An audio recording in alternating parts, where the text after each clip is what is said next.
तीर्थक्षेत्र येरमाळा येथे येडेश्वरी देवीच्या दर्शनासाठी आलेल्या बीड जिल्ह्यातील एका कुटुंबियांना पार्किंग पावतीचे पैसे देण्यास विलंब झाल्याच्या कारणावरून काही गावगोंडांकडून मारहाण केल्याची घटना मंगळवारी दिनांक 2 जून रोजी घडली। या घटनेत संबंधित कुटुंबियांना शिवीगाळ करत, धक्काबुक्की करत, दगडाने व बेल्टने मारहाण करण्यात आल्याचा आरोप कुटुंबियांनी केला आहे। धक्कादायक बाब म्हणजे या प्रकरणाची तक्रार देण्यासाठी पीडित कुटुंबियांनी स्थानिक पोलीस स्टेशनमध्ये धाव घेतली। मात्र जवळपास 4 तासांहून अधिक काळ पोलीस ठाण्यात थांबूनही त्यांची तक्रार नोंदवून घेण्यात आली नसल्याचा आरोप पीडितांनी केला आहे। अखेर उशिरापर्यंत प्रतीक्षा करूनही गुन्हा दाखल न झाल्याने संबंधित कुटुंबियांना निराश होऊन आपल्या गावी परतावे लागले।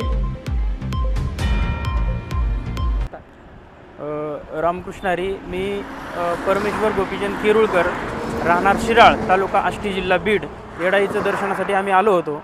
तिथं आल्यानंतर गाडी लावत असताना, गाडी पार्किंग करत असताना जे होते 4 पार्किंगचे पावती फाडणारे, त्यांची 100 रुपये काहीतरी पावती होती आणि त्यांची पावती आम्ही देत असताना थोडंसं लेट झालं पैसे द्यायला आमच्या ड्रायव्हरकडून, एक 5 मिनटं गाडी लावीपर्यंत।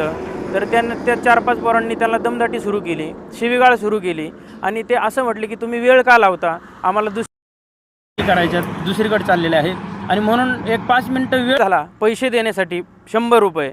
म्हणून या कारणावरून त्या 2 पोरांनी तिथले 7-8 पोरं जमा केले आणि यायला सुरू केलं। मी होतो, माझी पत्नी, ती माझी मावशी आहे, आमचे 2 मित्र आहेत, एक दुसरे माझे मित्र आहेत कडेचे, 2 आमचे एक मेवणे पण आहेत। आणि मग त्यांना एकदम बेदम मारहाण सुरू केली, बेल्ट काढून बेल्टनी मारायला सुरुवात केलं।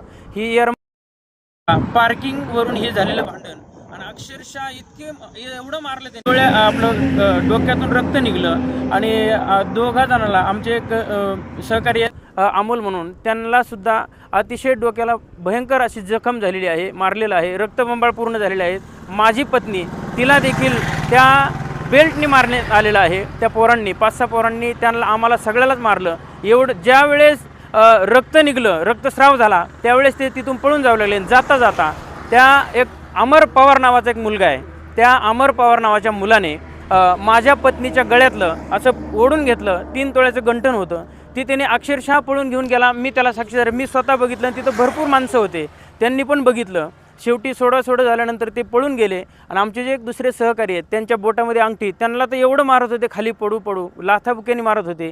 त्याचीसुद्धा एक अंगठी, एक 8 ग्रॅमची त्याची अंगठी आहे, त्याचीसुद्धा अंगठी चोरीला गेलेली आहे। येरमाळा पोलीस स्टेशनला मी 4 वाजता आलो, भांडणं झाल्यानंतर 4:15ला मी तिथं आलो आणि तिथपासून तिथे एक सुडके म्हणून कोणतरी अधिकारी होते आणि त्यांना मी ही तक्रार घेण्यासाठी सांगितली, तर त्यांनी मला तिथं बसून ठेवलं। बघून असतानासुद्धा, हे पेशंट असतानासुद्धा, हे आणि एवढं लागलेलं मारहाण केलेलं असतानासुद्धा त्यांनी आम्हाला 1.5 तास बसून ठेवलं। नंतर आम्हाला रुग्णालयामध्ये जाण्यासाठी एक चिठ्ठी लिहून दिली, पावती लिहून दिली, ती घेऊन आम्ही गेलो। तिथून आल्यानंतर गुन्हा दाखल करा म्हटलं।